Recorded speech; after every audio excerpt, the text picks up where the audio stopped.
No one survives Ravenhall. That was what they said in hushed voices across London drawing rooms, whispered behind gloved hands and half-finished teacups, because every woman who stepped through those towering iron gates left changed, and never in the way she had hoped, the carriage wheels always rolling away lighter than before, as if something unseen had been taken from her, something fragile and essential, something the Duke of Blackthorn never needed to touch to destroy. And tonight, beneath a sky heavy with rain that hadn't yet fallen, another carriage climbed the long gravel drive, its lanterns flickering against the vast silhouette of Ravenhall Manor, a place that seemed less built than carved from shadow and silence, where the windows glowed faintly like watchful eyes, and the wind carried a chill that slipped through wool and bone alike. And inside, standing near the tall arched windows of his study, Duke Alexander Blackthorn did not turn when the gates creaked open. He did not need to, because he already knew. Another one had come. Another hopeful girl with quiet dreams and desperate reasons. Another name that would soon be forgotten, his gloved hand resting loosely against the back of a chair as candlelight trembled across the sharp lines of his face. His expression untouched, unreadable, as though the world outside his walls had long ceased to matter. The steward's footsteps approached, careful and measured, stopping just short of the threshold, as if even the air demanded respect. "Your Grace," he said softly, "the new hire has arrived." And for a moment, nothing changed, not the flicker of the flame, not the stillness of the man who had become something like a legend, something colder than reputation and heavier than rumor. Then at last, Alexander spoke, his voice low, even, carrying no more weight than necessary. "How long did the last one last?" The steward hesitated, just briefly, "For days, Your Grace." A pause, then, "She left before dawn." A faint sound followed. Not quite a laugh, not quite anything human enough to name. And Alexander's gaze drifted to the rain-streaked glass, where his reflection stared back at him like a stranger he had long ago stopped recognizing. "Then this one will be no different," he said, already turning away, already finished, because in his world, patterns did not change, people did not surprise him, and hope was a mistake he had buried years ago beneath silence and stone. Outside, the carriage door opened with a quiet creak, and Eliza Whitmore stepped down onto the wet gravel, her boots worn, her coat thin against the cold, her breath steady despite the weight of everything she had been told, because she had heard the stories too, had felt them linger in every warning glance and every careful word. But still she lifted her eyes to the towering manor before her, not with fear, not with defiance, but with something far quieter, something harder to name. And as the wind stirred her hair and the first drop of rain finally fell, she took a single step forward, unaware that within those walls, a man who had broken everyone who came before her was already certain she would be no exception, and for the first time in a very long time, he was wrong. The great doors of Ravenhall opened without ceremony, revealing a vast entrance hall where marble floors reflected the dim glow of chandeliers that seemed too distant to offer warmth. And Eliza Whitmore stepped inside without hesitation, her damp boots leaving faint marks that would soon disappear, just like all the others before her. Yet she did not look around in awe or fear. She simply observed, her quiet gaze taking in the towering columns, the long shadows, the silence that pressed against the walls like something alive. And the butler, a tall man with a lined face and careful posture, studied her in return as though measuring how quickly she would fail. "You may follow me," he said at last, his tone neutral but not unkind, and Eliza nodded, offering no unnecessary words as she moved beside him through corridors that seemed to stretch endlessly, each step echoing softly as though the manor itself listened. And somewhere beyond those walls, unseen but ever present, Alexander Blackthorn paused in his study, not because he heard her, but because something in the stillness had shifted, something subtle, something he did not yet understand, and it irritated him more than it should have. While Eliza was led up a narrow staircase to a small servant's room tucked beneath the eaves, its single window overlooking the darkened grounds where rain now fell in steady lines, the butler set down a folded uniform on the bed and turned to her. "You will begin at dawn," he said, then after a brief pause added, "Most do not last beyond the week." And though it was not a warning, it carried the weight of one. Eliza glanced at the uniform, then back at him, her expression unchanged. "I see," she replied softly, and nothing more. No protest, no fear, no question, which left the man watching her for a moment longer than necessary before he inclined his head and left, closing the door with quiet finality. And for the first time since arriving, Eliza was alone, the storm tapping steadily against the glass as she removed her worn coat and set it carefully aside, her movements unhurried, deliberate, as though she had done this 100 times before, and perhaps she had, not in this place, but in others that had demanded endurance rather than hope. And down below, in a wing of the manor where no servant dared linger, Alexander stood before the cold fireplace, his reflection faint in the darkened mirror above it, his mind already dismissing the girl who had just arrived, because they were always the same in the end, hopeful at first, then uncertain, then broken, and he had long since stopped caring which came first. Yet as the rain deepened and the night settled around Ravenhall, he found himself asking a question he had not meant to consider. Not her name, not her face, but something simpler, something more dangerous. How long? And in the small room beneath the eaves, Eliza extinguished the single candle and lay down without a sound, her eyes open to the darkness, not afraid of it, not comforted by it, simply present, as though she had already made peace with whatever waited for her in the days ahead. And somewhere in the vast silence of Ravenhall Manor, two people who had nothing in common had already begun to move toward a moment neither of them yet understood. Morning arrived without warmth, the gray light filtering through narrow windows like a reluctant guest, and Ravenhall stirred not with energy but with routine, the quiet kind that had been practiced so long it no longer needed direction.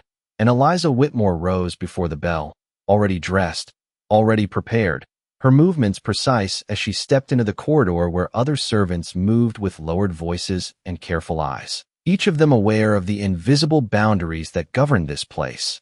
And when she entered the main hall, the housekeeper paused, her sharp gaze settling on the newcomer as though expecting to find some flaw already forming. "You will assist in the west wing this morning," she said, handing Eliza a cloth and a list of tasks, her tone efficient, dismissive, as if assigning work to someone who would not be there long enough to matter.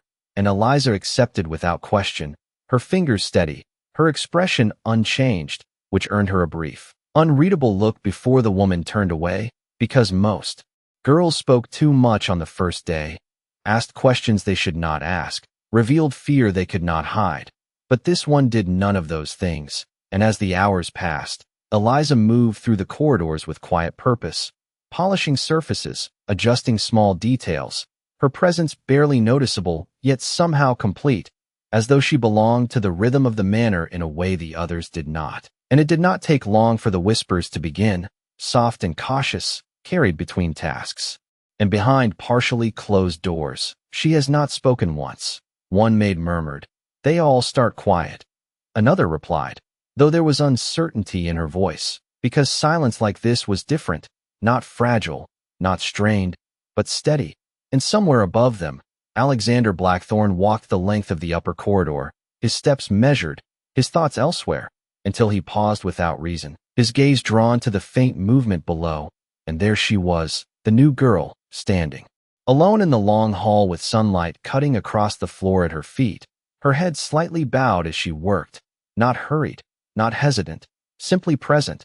And for a moment, something unfamiliar flickered through him, not interest, not yet, but awareness, and that alone was enough to irritate him, because nothing here should have required his attention, least of all someone who would soon be gone. Yet he did not move on immediately, his eyes lingering longer than they should have before he turned away, dismissing the moment as easily as he dismissed everything else. And later that afternoon, as the sky darkened once more and the air grew heavy with approaching rain, Eliza was summoned to the study, the very room no servant entered without reason, the very place where most of the others had begun to unravel. And when she stepped inside, the door closing softly behind her, she found him standing near the window, his back to her, his presence filling the space without effort, silence stretching between them until at last he spoke. "You have been here since dawn," his voice low, controlled, not a question but not quite a statement either. Eliza inclined her head slightly. Yes, Your Grace. And again, nothing more. No explanation, no attempt to impress, which only deepened the stillness that followed. And slowly, deliberately, Alexander turned to face her, his gaze sharp, assessing, waiting for something he had seen countless times before, a flicker of uncertainty, a trace of fear, the beginning of the end. But there was nothing, only calm, only quiet, only a woman who did not look away. And in that moment, though he would not have named it, something shifted just enough to be felt, and he found himself asking the question he had not needed to ask in years. Do you understand where you are? And Eliza met his gaze without defiance, without submission. Yes, she said simply. And for the first time, the answer did not satisfy him. The silence in the study did not break when she answered. It deepened, as if her calm had unsettled something that had long remained untouched. And Alexander Blackthorne did not look away, his gaze fixed on her with a quiet intensity that had made others falter within seconds. Yet Eliza Whitmore stood as she had before, still, composed, her hands resting lightly at her sides, not rigid, not defensive, simply present in a way that did not invite dismissal. And that alone was enough to disrupt the order he had relied on for years, because there was always a moment, always a fracture, when the illusion of strength gave way to doubt. But it did not come, not now, not from her. And so he stepped closer, not abruptly, not with force, but with a deliberate slowness that filled the space between them with quiet pressure. Most who stand where you are begin to understand very quickly, he said, his voice low, controlled, carrying no emotion beyond certainty. This house is not meant to be endured. And he watched her carefully, waiting for the hesitation, the shift in breath, the smallest sign that she would bend beneath words alone. Yet Eliza only listened, her eyes steady, her expression unchanged, and when she spoke, her voice was soft but clear. Then why allow anyone to remain? The question was not defiant, not challenging, it held no edge, and that made it far more dangerous, because it was not meant to provoke, it was meant to understand. And for the first time in longer than he could remember, Alexander did not answer immediately, not because he could not, but because the answer no longer felt necessary, and that absence, that brief and silent pause, shifted something he could not name. So he turned away instead, breaking the line of sight that had held longer than intended. You may leave, he said at last, dismissing her with the same quiet authority he had always used. Yet the dismissal did not feel complete, not to him. And as Eliza inclined her head and moved toward the door, her steps unhurried, her presence fading into the corridor without resistance, he remained where he stood, his hand resting lightly against the edge of the desk, as though grounding himself in something solid, something known. But the stillness did not return as it should have. It lingered, unsettled, and beyond the study. The servants who had waited in cautious anticipation watched her emerge, their eyes quick, searching, expecting to see the beginning of the unraveling they all knew so well. But there was nothing, no tremor in her hands, no shadow in her expression, only the same quiet composure she had carried since her arrival, and the absence of change unsettled them more than any display of fear could have. What did he say? One of them whispered, barely audible, and Eliza paused only briefly before continuing down the hall. Nothing I did not already know, she replied, her voice even, and though the words were simple, they carried a weight none of them could quite understand, because nothing remained unchanged after entering that room. Nothing except her, and back inside the study, Alexander stood, alone once more, yet the silence now pressed differently against the walls, not as a shield, but as a question, one that lingered without form, without answer. And as the rain began again against the tall windows, steady and unrelenting, he found his thoughts returning to a single, inconvenient truth: she had not broken, not yet. And the certainty he had once carried without question no longer felt as absolute as it had before. The next morning did not bring change, only repetition. And yet, something beneath that repetition had begun to shift in ways no one could quite explain, because Eliza Whitmore moved through Ravenhall as she had the day before, quiet, steady, unnoticed when one looked quickly, but impossible to ignore once seen. And it was that difference that unsettled the others. Not her work, not her silence, but the absence of expectation in her. She did not watch the doors, did not glance toward the staircase as if measuring how far she might need to run. She simply remained, and by the third day, the pattern that had always held began to fracture in small, almost invisible ways. The housekeeper assigned her to the east corridor, a place rarely used and colder than the rest of the manor, its long windows facing the barren stretch of land beyond the estate, where the wind carried no sound but its own, and most who were sent there found the isolation enough to break their composure. Because it was not the Duke alone who tested them, it was the house itself. The silence, the weight of being unseen.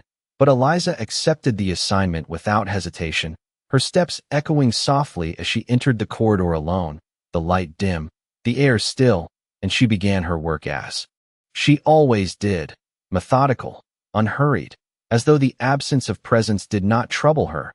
And above, from the upper gallery, Alexander Blackthorne watched without intending to, his hands resting against the railing as his gaze followed her movements below, not out of interest, he told himself, but because something about her refusal to conform to expectation had become an inconvenience he could not yet dismiss. And when she paused near the far window, her hand resting lightly against the glass as she looked out into the gray distance, he felt a flicker of something unfamiliar, not curiosity, not yet, but something close enough to demand attention, because most in that moment would have turned inward, their thoughts circling their own discomfort.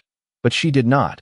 She simply observed, as though the emptiness beyond the glass held no more weight than the room behind her, and it unsettled him in a way that silence alone never had. So later that afternoon, he ensured she would be called again, not directly, not with urgency, but with the quiet authority that shaped every movement within Ravenhall. And when she entered the study once more, there was no hesitation in her step, no trace of reluctance, and that alone sharpened his focus. "You were assigned to the east corridor," he said, not looking at her immediately, his tone measured. "Yes, Your Grace." Her answer came without delay, and he turned then, his gaze searching, pressing, as if he might uncover what remained, hidden beneath her calm. "It is not a place most choose to remain," he continued, allowing the words to linger, to settle, waiting for her to fill the space with explanation. But she did not, and the silence stretched once more, not empty, but full of something neither of them acknowledged, until at last she spoke. "It is still part of the house, and nothing more, no complaint, no resistance, only a simple truth delivered without weight."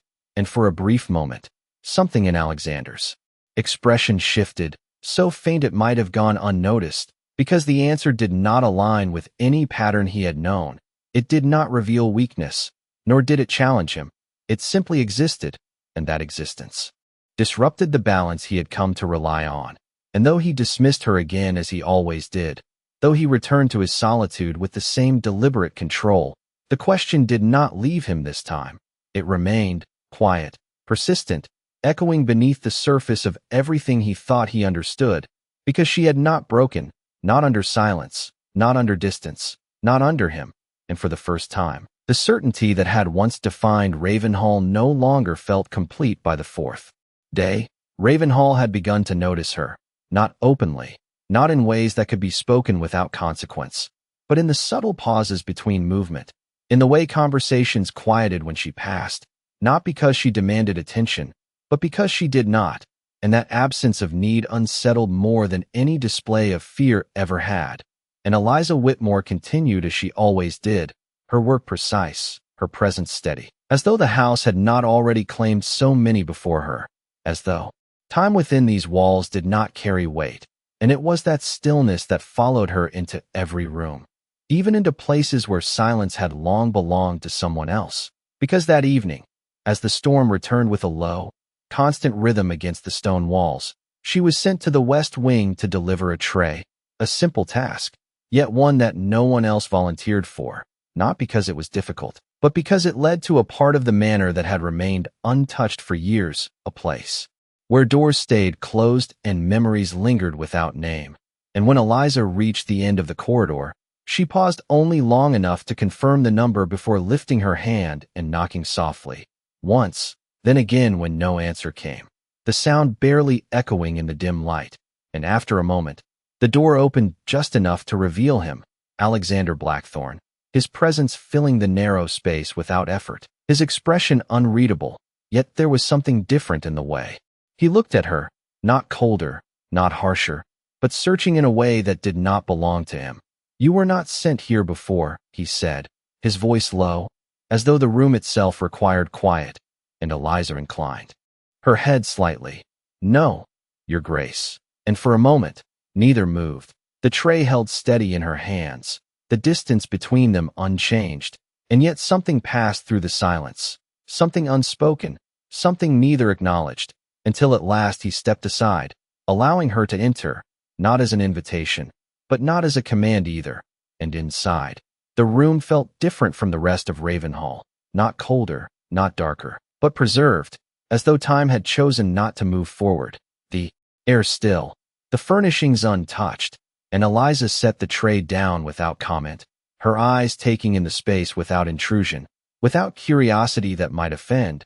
And when she turned to leave, his voice stopped her, not sharply, not with force, but with something quieter, something closer to uncertainty. "Does it trouble you?" he asked, the question unexpected, the words carrying no clear meaning beyond themselves. And Eliza paused, her hand resting lightly against the edge of the door. Before she looked back at him, her expression calm, her voice steady. "No," she said simply, and the answer settled into the room like something final, something that could not be challenged. And for a moment longer, Alexander remained where he stood, his gaze fixed on her as though searching for something he could not name, because everyone before her had reacted, had filled the silence with discomfort, with fear, with the need to escape what they could not endure. But she did not. She simply remained unchanged, and when she left, the door closing softly behind her, the stillness that followed was no longer familiar. It carried something new, something that lingered long after her footsteps had faded, and for the first time in years, Alexander did not dismiss it, because the truth, quiet and unwelcome, had begun to take shape. She was not like the rest, and that difference had already begun to change something he could no longer control that night. Ravenhall did not sleep, though it never truly did, its silence shifting with the wind that pressed against the tall windows, carrying with it a low, constant sound that filled the spaces between thought and memory. And within the west wing, where time had long refused to move forward, Alexander Blackthorne stood alone, the untouched tray resting where she had left it, the faint warmth now gone, leaving only the echo of her presence in a room that had not welcomed anyone in years.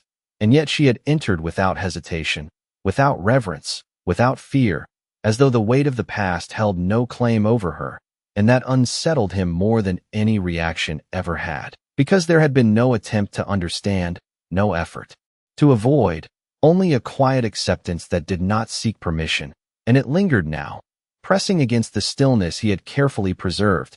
And for the first time in a very long time, he did not immediately leave. He remained, his gaze resting on the chair by the window where dust had not been disturbed in years, where nothing had changed, until now, until her footsteps had crossed that threshold without consequence. And elsewhere in the manor, Eliza Whitmore moved through the dim corridor, with the same measured pace, the shadows stretching along the walls as candlelight flickered with each quiet step. And though the servants had long since retreated, their whispers carried earlier in the evening had not left her. They lingered in the air like something unfinished.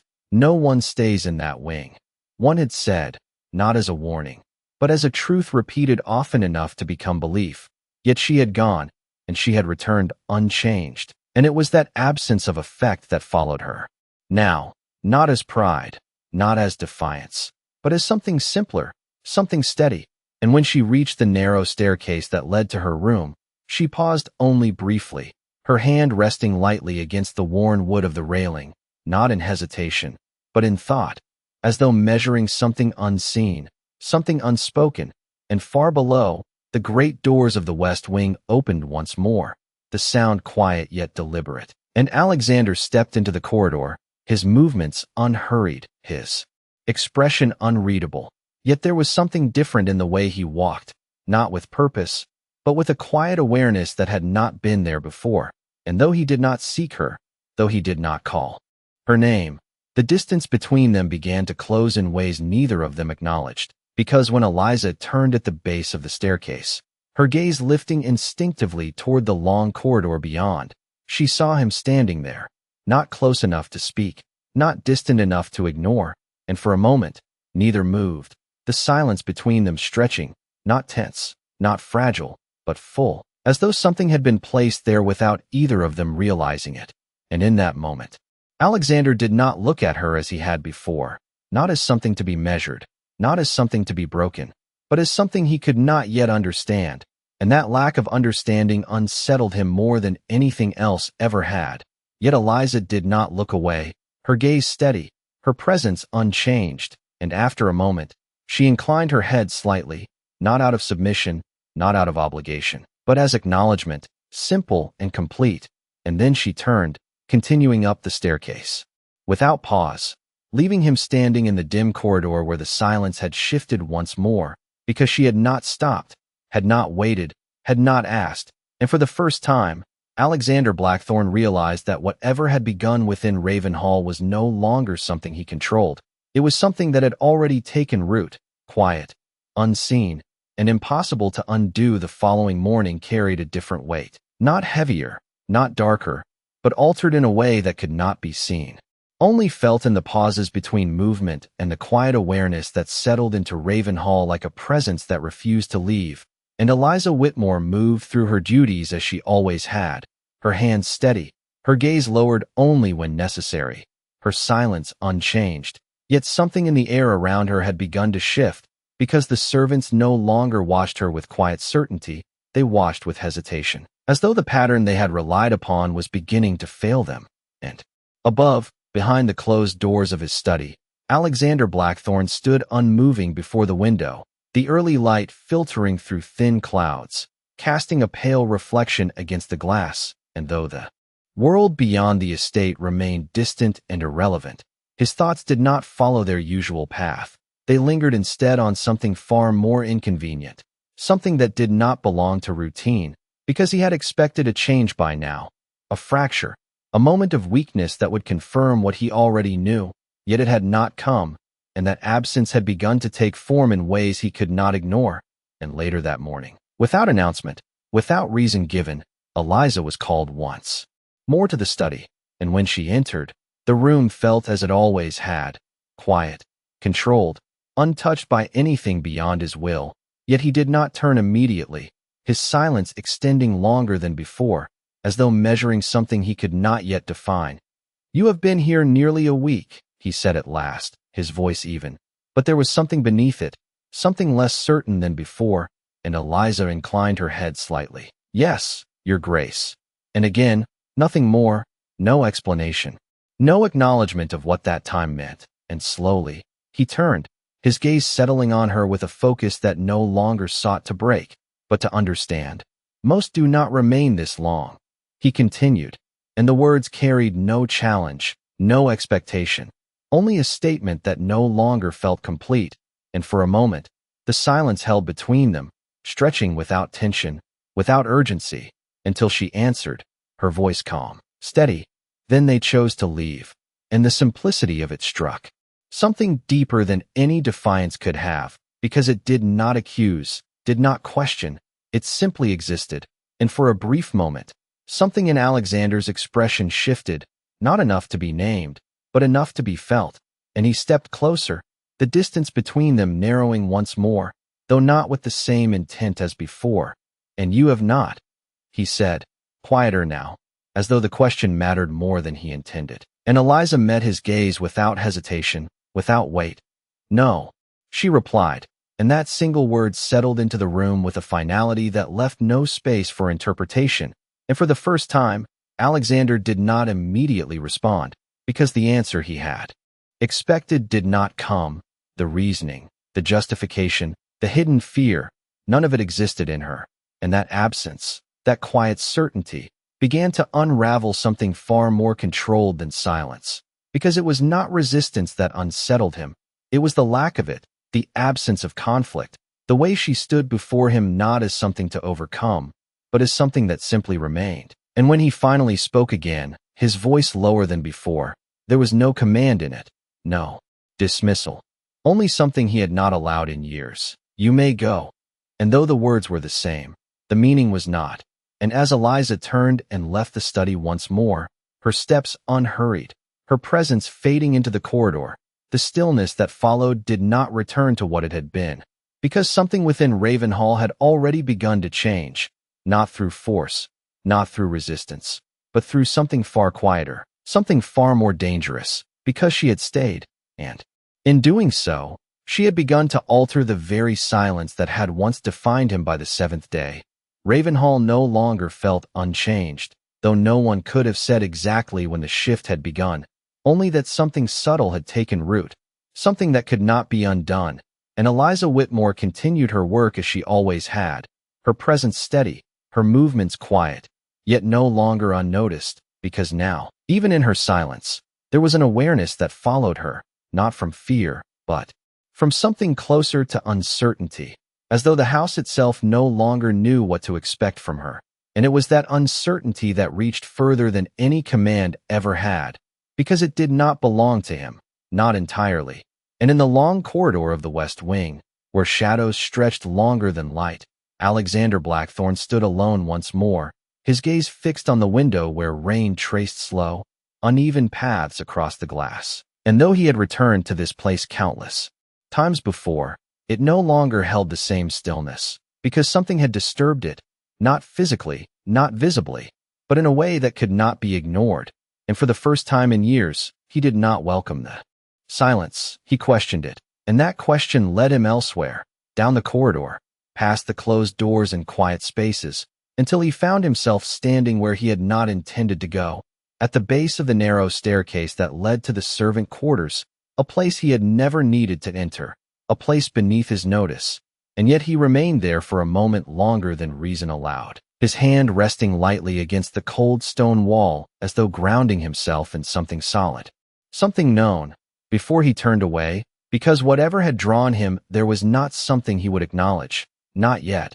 And above, in the small room beneath the eaves, Eliza sat near the window, the candle beside her flickering softly as night settled around the manor once more, her hands resting loosely in her lap, her gaze distant but not lost, as though she was not thinking of leaving, not thinking of staying, but simply existing within the space she had been given, and there was no urgency in her, no quiet calculation, only a calm that did not shift with circumstance, and that calm had begun to echo through Ravenhall in ways no one had anticipated. Because later that evening, when she was summoned again, not to the study this time, but to the West Wing, the servants exchanged glances that carried more weight than words, because this was not routine, this was not expected, and when Eliza reached the door, she did not knock immediately, not out of hesitation, but out of awareness, as though she understood that something beyond the moment had begun to change, and when she entered, the room felt less distant than before,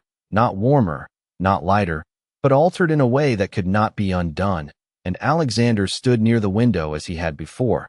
Yet when he turned this time, there was no immediate command, no dismissal waiting behind his words, only a quiet pause that stretched longer than it should have. "You have remained," he said at last, not as a question, not as a statement, but as something in between, something he had not needed to voice before, and Eliza met his gaze without resistance, her expression unchanged.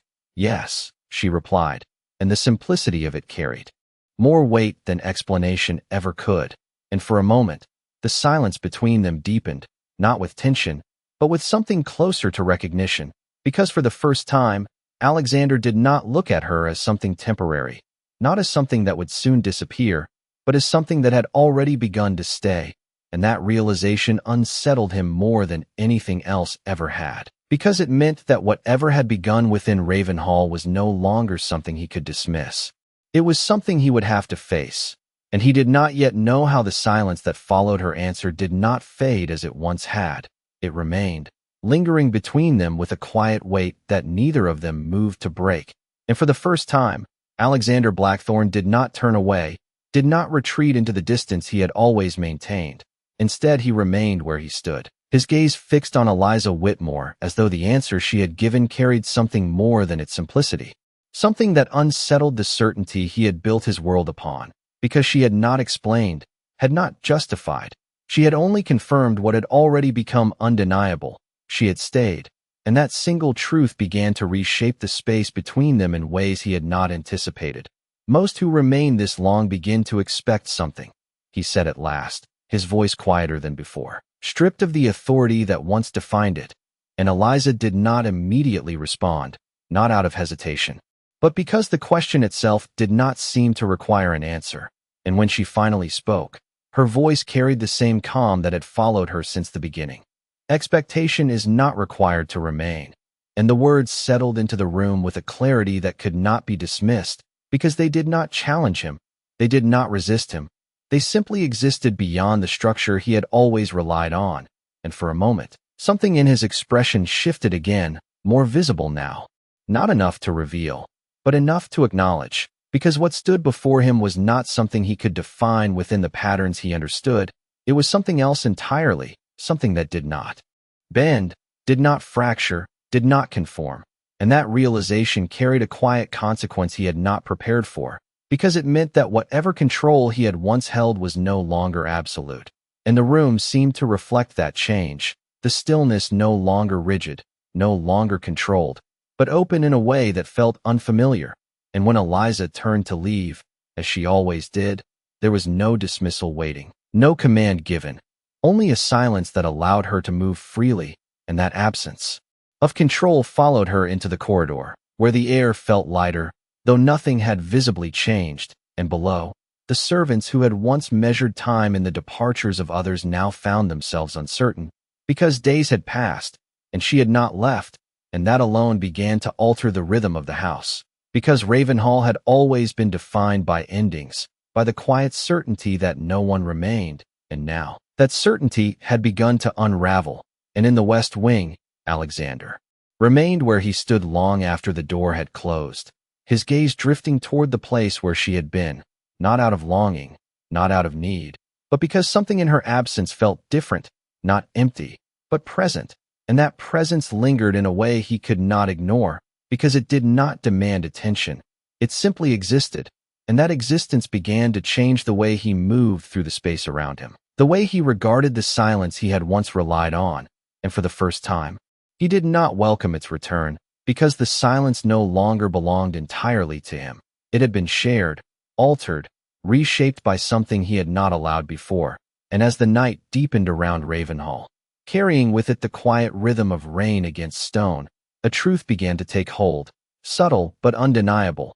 She had not only remained, she had begun to change the very thing that had once driven everyone else away. And though he had not spoken it, though he had not acknowledged it, Alexander Blackthorne could no longer deny that whatever had begun within these walls was no longer something he could control.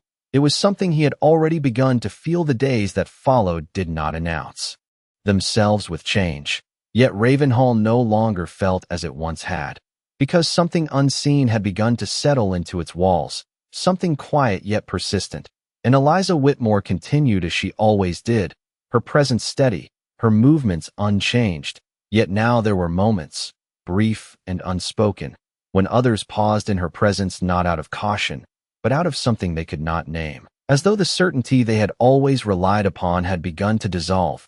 And in the upper corridors where light rarely lingered, Alexander Blackthorne walked with the same measured pace.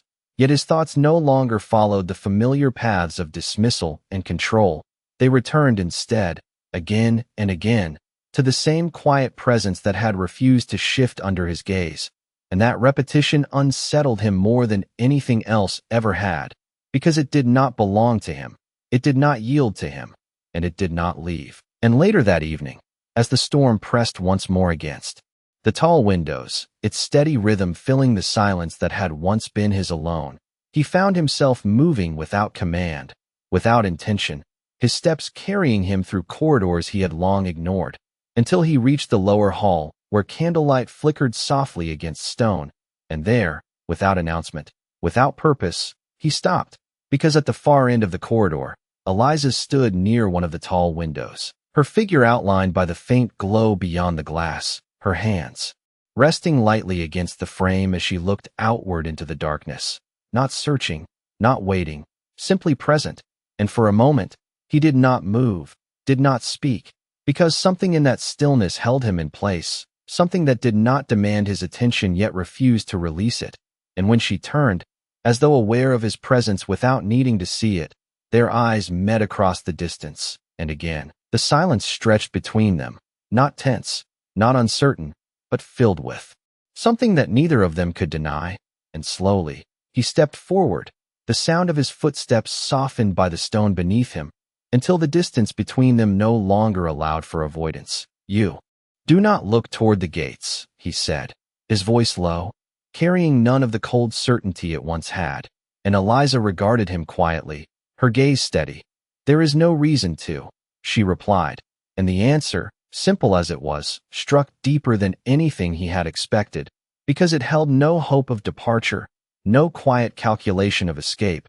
It simply existed, and in that moment, something within him shifted in a way that could no longer be contained, because he realized, not as a thought, but as something undeniable, that she was not waiting to leave. She had never been, and that truth altered everything. The silence, the distance, the very nature of the space they stood within, and for the first time, Alexander did not know what to do with that realization, because control had always been his answer, distance had always been his refuge, yet neither applied here, not anymore. And when Eliza turned back toward the window, her attention returning to the quiet beyond, she did not dismiss him, did not invite him. She simply remained, and he stood there a moment longer, the silence between them no longer empty, no longer his to command, before he finally turned away. Yet this time, the retreat did not feel like resolution. It felt incomplete, because something had begun that could not be undone, something that did not break under pressure, something that did not leave when expected, something that stayed, and in staying, had begun to change him in ways he could no longer ignore. The following day did not begin with certainty. It began with absence, because for the first time since her arrival, Eliza Whitmore was not in the corridor at dawn, not in the great hall, not in the quiet rhythm of movement that had become as steady as the walls themselves. And it was not her absence alone that unsettled Ravenhall. It was the way it was noticed, because routines that had long gone unquestioned now felt incomplete, as though something essential had been removed without warning. And the servants moved with quiet unease, their glances shifting more often than before, their voices lowered not out of habit, but out of something closer to concern, though none spoke her name aloud. And above them, in the silence of his study, Alexander Blackthorne stood at the window as he always had. Yet the stillness did not settle around him as it once did, because something within it had been disrupted, something that had not yet returned.